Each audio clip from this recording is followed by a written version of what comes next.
바람과 모래와 별, 그리고 인간. 생텍쥐페리 인간의 돼지. 안녕하세요. 리딩맨 써니입니다. 오늘 소개해드릴 책은 방금 말씀드린 생텍쥐페리의 인간의 돼지입니다. 네, 생텍쥐페리 하면 떠오르는 책이 있죠. 어린 왕자 생각나시죠? 네, 그럼 들려드리겠습니다. 비행을 하다가 밤이 너무 아름다울 적에는 조종간에서 손을 떼고 비행기가 가는 대로 내버려 둔다. 그러면 비행기는 왼편으로 기울어진다. 수평을 유지하고 있다고 생각했는데 오른쪽 날개 밑에 동네 하나가 나타난다. 사막에 동네가 있을 리 없다. 바다에 떠있는 어선의 무리일 테지? 그런데 사하라 사막에는 어선이 없다. 그렇다면 그제야 착오를 깨닫고 웃음이 난다. 천천히 비행기를 바로잡는다. 동네도 제자리로 돌아간다. 떨어뜨렸던 성좌를 다시 본래의 액자에 걸어 놓는다. 동네? 그렇다. 별들의 동네다. 그러나 보루 위에서 보면 얼어붙은 듯한 사막 외에는 잘 걸어둔 성자들과 움직이지 않는 모래의 물결밖에는 없다. 우편 비행기 조종사였던 생텍쥐페리는 22년에 걸친 비행에서 5차례 사고를 당한다. 하지만 사고를 겪고 난 뒤에는 어김없이 다음 비행에 나섰다. 비행기는 대지의 참모습을 하늘에 바라볼 수 있게 해주는 탁월한 도구이지만 기계 성능이 그다지 좋지 않았던 20세기 초반의 조종사들은 매 순간 죽음의 위협과 맞닥뜨려야 했다. 생텍쥐페리도 예외는 아니었다. 그가 멈추지 않고 비행에 나선 까닭이 죽음을 경시했기 때문은 아니다. 오히려 그는 투사나 노름꾼처럼 죽음을 가벼이 여기는 것을 혐오하는 사람이었다. 자신과 관계 맺고 있는 데 대한 책임을 져버리는 일이라고 생각했기 때문이다.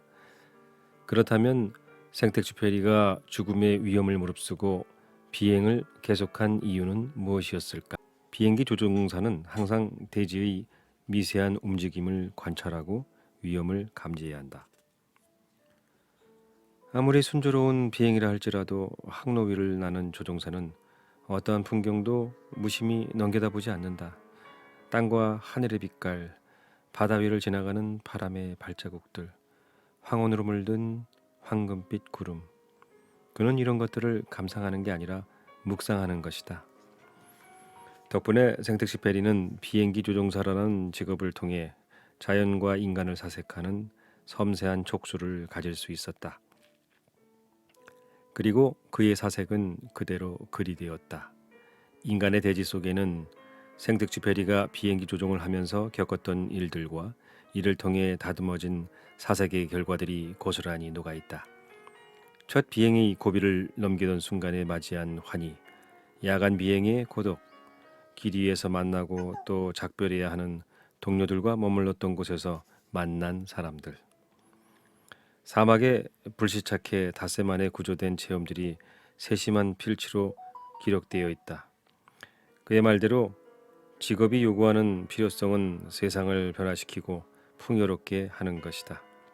이것이 그로 하여금 끊임없이 비행을 나서게 한 이유였다. 비행을 도구 삼아 자연과 교감하며 삶을 사색하는 사람의 깊이는 어디까지인가? 동료 앙리 기욤의 나는 이 책을 그대에게 바친다. 생텍쥐페리는 인간의 돼지를 발표하며 절친한 동료 앙리 기욤에게 헌사를 남긴다. 풋내기 조종사 시절 생텍쥐페리는 자긍심과 두려움에 떨면서 첫 비행의 전야를 맞이하고 있었다. 그날 밤 생텍쥐페리는 자신의 내부에서 한 우편 비행기의 책임자 네오와 산악과 대양과 대결할 조종사가 탄생하리라는 것을 예감한다. 앙리 기요메는 그에게 다음과 같은 충고를 들려주었다. 폭풍우며 안개며 눈, 이런 것들이 때로 자네를 괴롭힐 걸세. 그럴 때는 자네보다 먼저 그런 것을 겪은 모든 사람들을 생각하게. 그리고 다른 사람들이 성공한 것은 누구나 언제든지 성공할 수 있는 것이다 라고 이렇게만 생각하게. 기요메는 안데스 횡단을 시도하다가 실종된 적이 있었다. 다른 비행사들은 이미 철수하고 난 뒤였는데 그만이 혼자 남아 다른 항로가 없는지 찾기 위해 안데스의 계곡으로 깊이 들어갔다. 그리고 안데스의 겨울산이 기요메를 삼켜버린다. 잠깐 사이에 다른 비행사들로부터 떨어져 혼자만이 눈사태와 가혹한 불운 속에 고립되었음을 안 순간 그가 느낀 절망은 어떤 것이었을까? 비행기를 타고 수색 작업을 벌이던 생텍쥐페리는 안데스의 겨울은 절대로 사람을 돌려보내지 않으니 탐색 작업을 중지하라는 권고를 받는다. 그는 책 속에 당시의 감회를 솔직하게 적어 놓았다. 내가 다시 안데스의 벽과 기둥 사이로 미끄러져 다닐 때 나는 이제 그대를 찾는 것이 아니라 눈으로 된 대성당 안에 조용히 누워있는 그대의 시체를 지키는 것 같다는 생각이 들었다네. 내가 다시 안데스의 벽과 기둥 사이로 미끄러져 다닐 때 나는 이제 그대를 찾는 것이 아니라 눈으로 된 대성당 안에 조용히 누워있는 그대의 시체를 지키는 것 같다는 생각이 들었다네. 하지만 기요메는 바위와 얼음과 눈을 헤치고 닷새 만에 살아서 돌아온다. 얼어서 부풀어 오른 발이 들어갈 수 있도록 신발 밑창을 파내면서 눈 속을 걸어 나온 것이다. 사람이 동사 직전에 이르면 추위에서 포근함을 느끼며 잠을 청하고 싶어진다. 그러나 미끄러져 눈밭에 엎드린 채로 피로와 혹한에 지친 눈꺼풀을 감으려 할 때 기요메를 다시 걷게 한 것은 아내와 동료에 대한 생각이었다. 병상에 누운 기요메는 생텍쥐페리에게 말한다. 생명을 구해주는 건 한 발을 내딛는 것일세. 그리고 또 한 걸음, 언제나 같은 발걸음을 다시 시작하는 것이지. 기요메가 안데스로부터 생還한 사건은 사막의 신기루와 싸우면서 닷새 동안을 내리걸었던 생텍쥐페리의 체험과 겹쳐진다. 기이하게도 5년 뒤의 생텍쥐페리는 사막을 벗어나기 위한 걸음을 걷는다. 생텍쥐페리는 비행 중에 방향 감각을 잃고 이집트 사막에 불시착했다. 그와 동료는 낮에는 발을 끌며 최대한 멀리 걸어갔다가 밤바람이 모래 위의 발자국을 지워버리기 전에 비행기로 돌아오는 일을 반복한다. 삶을 향해 걸어가고 있는 것인지도 모르는데 발길을 돌이키기란 얼마나 어려운 일인가. 그리하여 마실 것이 모두 떨어졌을 때 동료 프레모는 울기 시작한다. 생텍쥐페리는 울고 있는 프레모를 위로한다. 울지 마. 다 틀려 먹었으면 다 틀려 먹은 거지 뭐. 어깨를 두드리는 생텍쥐페리를 향해 프레모는 이렇게 대꾸한다. 내가 나 때문에 우는 줄 압니까? 난 이곳에 죽을지도 모르는 당신 때문에 우는 거예요. 생명이 위협받는 극한 상황에서 스스로의 생의 의지를 놓아버리고 싶을 때 다른 사람을 생각하며 눈물 흘리는 마음은 사막을 벗어나기 위한 발걸음을 내딛게 해준다. 아, 벌써 명백한 사실 하나를 깨달았다. 견디지 못할 것은 아무것도 없다. 내일, 또 모레. 나는 역시 견디지 못할 것이란 아무것도 없음을 알게 되리라. 나는 고통이라는 것을 반쯤밖에 믿지 않는다. 밤 동안 낙하산 헝겊 위에 받아놓은 오염된 이슬을 마시고 모래 위를 맴돌며 담즙까지 토해낸 다음 그와 동료는 아무것도 없는 줄 알았던 비행기 파편 속에서 오렌지 하나를 찾아냈다. 그것을 반으로 나누어 입에 물고 모래 위에 누워 별똥별을 샌다. 그 순간의 오렌지 하나가 주는 기쁨은 무한하다. 불 옆에 누워서 이 반짝이는 실과를 들여다보며 생각한다. 사람들은 오렌지가 무엇인지 알지 못한다. 또 이렇게도 생각한다. 우리는 지금 사형을 선고받은 것이다. 그렇지만 이 확실성이 내 즐거움을 빼앗아가지 못한다. 내가 손에 꼭 쥐고 있는 이 오렌지 반쪽은 내 일생의 가장 큰 기쁨 하나를 내게 선사한다. 나는 벌렁 누워서 내 과일을 빨며 별똥을 샌다. 나는 지금 1분 동안은 무한히 행복하다. 오늘에야 비로소 형을 선고받은 사람의 담배 한 대와 럼 한 잔을 이해하게 된다. 나는 이제까지 그 사람이 그 비참한 것을 어떻게 받아들이는지 상상하지 못했었다.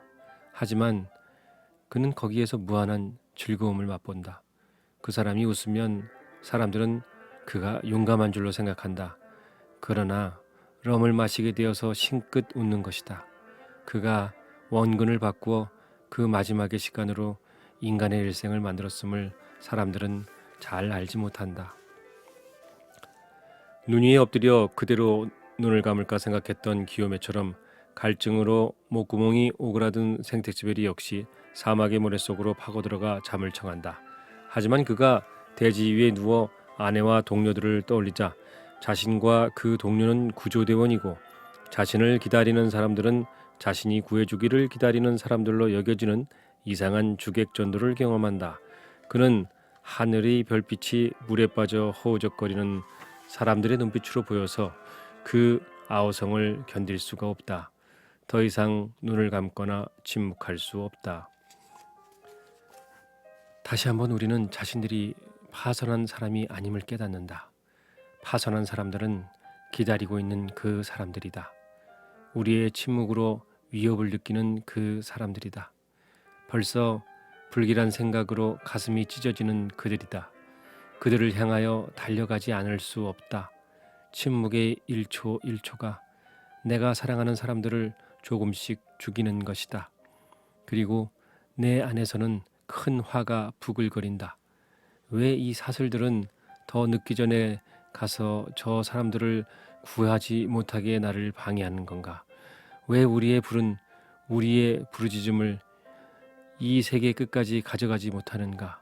우리는 구조원들이다. 물이 떨어지자 그들은 비행기로 돌아오지 않고 계속해서 사막을 걸어 나아가기 시작한다. 기요메가 안데스에서 쉼없이 걸어 목숨을 살렸던 그 방향을 지표 삼아 동쪽으로 걷는다. 다시 다른 사람들이 성공한 것은 누구든 언제든지 성공할 수 있는 것이라는 기요메의 충고를 떠올린다. 그의 갈증이 한계에 다다랐을 때 생텍쥐페리는 돌아가도 다시 비행을 나서리라 생각한다. 닷새째 사막은 아직 끝나지 않았고 오아시스도 물을 줄 그 누구도 나타나지 않았는데 그는 다시 비행을 생각하며 살아갈 의지를 느낀다. 사람은 사람다운 일을 하고 사람다운 근심을 알게 된다. 바람의 별들과 밤과 모래와 바다와 접촉하게 된다. 자연의 힘과 재간결음을 하게 된다. 등산지기가 봄을 기다리듯 새벽을 기다리게 된다. 언약된 땅처럼 기양지 비행장을 기다리고 별들에서 자기의 진리를 찾게 된다. 그리고 그 끝에 베두인족 사람이 서 있다. 그는 신기루인가? 아니면 기적인가? 이제 그가 고개를 돌려 생텍쥐페리와 동료를 바라보는 순간 목마름과 죽음과 신기루는 지워질 것이다. 여름방학을 앙베르에서 보내던 12살의 생텍쥐페리는 자전거를 타고 수 킬로미터 떨어진 곳에 있는 비행장으로 가 조종사 베드린의 비행기에 몸을 실었다. 그리고 첫 비행이 펼쳐 보이는 대지의 모습에 깊이 감동한다. 라이트 형제가 최초의 동력 비행에 성공한 9년 뒤의 일이었다. 처음으로 비행을 하던 날 생텍쥐페리는 시를 썼다. 지금은 마지막 세 행만이 남아있다. 날개들은 저녁 공기 속에서 몸서리쳤다. 노래하는 엔진은 영혼을 흔들어 잠들게 했다. 태양의 창백한 빛깔은 우리를 살짝 스쳤다. 어른이 된 그는 비행기 조종사가 된다. 생테치베리는 한때 화가를 꿈꾸었으나 모두가 그의 보아뱅 그림을 이해해주지 않아 다른 직업을 선택할 수밖에 없었다고 어린 왕자에 쓰고 있지만 비행을 향한 그의 열정은 조종사라는 직업을 선택하지 않을 수 없었을 정도로 남다른 것이었다.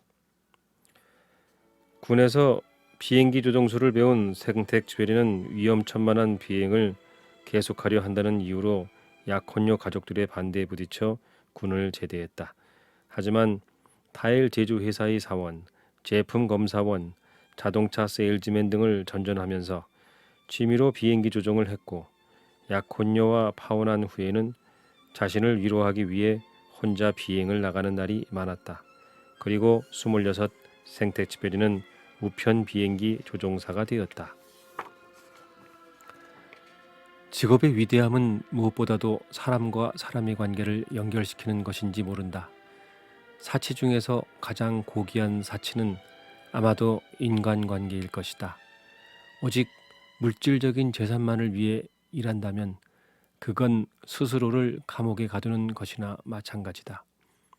살만한 가치라고는 전혀 없는 잿더미 같은 돈을 가지고 스스로 고독하게 틀어박히는 것이다. 생텍쥐베리의 비행은 1944년 7월 31일 제2차 세계대전에 출전한 그가 비행기와 함께 자체를 감출 때까지 계속된다. 그는 이미 비행기 조종사로서는 최고령에 달해 있었다. 마지막 출격 명령이 떨어졌을 때 그는 처음에 약속받은 5회를 초과한 8회 출격을 모두 마친 상태였다. 생텍쥐베리는 마지막 비행을 앞두고 어머니에게 편지를 썼다. 어머니, 기억하세요? 저는 수레에 날개를 달고 싶어 했죠.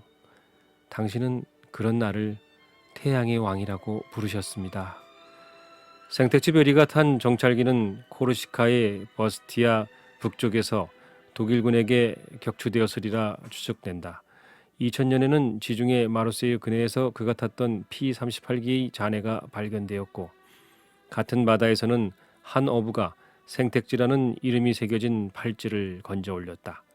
2004년에 발견된 또 다른 잔해에는 생텍쥐베리가 탔던 P-38기의 제조 번호가 쓰여 있었다.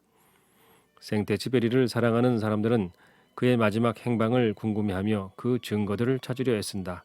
그러나 그를 사랑하는 더 많은 사람들은 어린 왕자가 떠나면서 했던 말처럼 그가 죽은 것이 아니라 단지 사라진 것이라고 믿고 싶어 한다. 이 지구별 위에 그렇게 믿는 사람들이 있는 한 생테쥐베리는 죽지 않고 대지와 구름 사이에 어디쯤 비행을 하고 있을 것이다. 그가 인간의 대지에서 썼듯이. 그들은 어딘지는 몰라도 어떻든 어디에든지 있다. 말이 없고 잊혀 있지만 몹시도 충실하게 있는 것이다. 법정 스님의 무소유에 실린 영혼의 모험은 생테쥐베리의 어린 왕자에게 보내는 편지이다. 스님은 또한 유럽을 여행할 때 인간의 대지를 비행기 안에서 읽었다고 말한 적이 있다. 아름다운 마무리에서는 인간의 대지를 인용하기도 했다. 물, 너는 생명에 필요한 것이 아니라 생명 그 자체다. 너는 뭐라 표현할 수 없는 기쁨을 우리 가슴 속 깊이 사무치게 한다. 너와 더불어 우리 안에는 우리가 단념했던 모든 권리가 다시 돌아온다. 내 은혜로 우리 안에는 말라붙었던 마음의 샘들이 다시 솟아난다. 1938년 2월 15일 당시 38살이던 생텍쥐베리는 뉴욕에서 남아메리카 남단의 섬으로 비행하던 도중 과테말라에서 속도 상실로 추락, 수일 동안 의식불명이 될 정도로 큰 부상을 입는다. 그해 3월 다시 뉴욕으로 돌아가 요양을 하며 집필에 전념했는데 이때 탄생한 작품이 인간의 대지이다. 이듬해 생텍쥐베리는 이 원고를 가지고 파리로 돌아가 갈리마르에서 출판했다. 그해 6월 바람과 모래와 별들이라는 제목으로 미국에서도 발표되었는데 출간 즉시 이달의 좋은 책으로 선정되며 베스트셀러에 올랐다. 같은 해 9월 생텍쥐페리는 제2차 세계대전이 발발하자 대위로 군대에 소집되어 비행교관으로 근무한다. 인간의 대지는 프랑스 할리먼에서 소설 부문 대상을 수상했고 1967년 몬트리올 만국 박람회의 상징으로 사용된다. 네, 지금까지 생텍쥐페리의 인간의 대지에 대한 내용이었습니다. 우리가 생텍쥐페리 하면 바로 떠오르는 소설이 있죠. 어린 왕자죠. 네, 어린 왕자 하면 생텍쥐페리를 떠올릴 수밖에 없는 그런 명작이죠. 네, 지금까지 인간의 대지 생텍쥐페리였습니다. 감사합니다.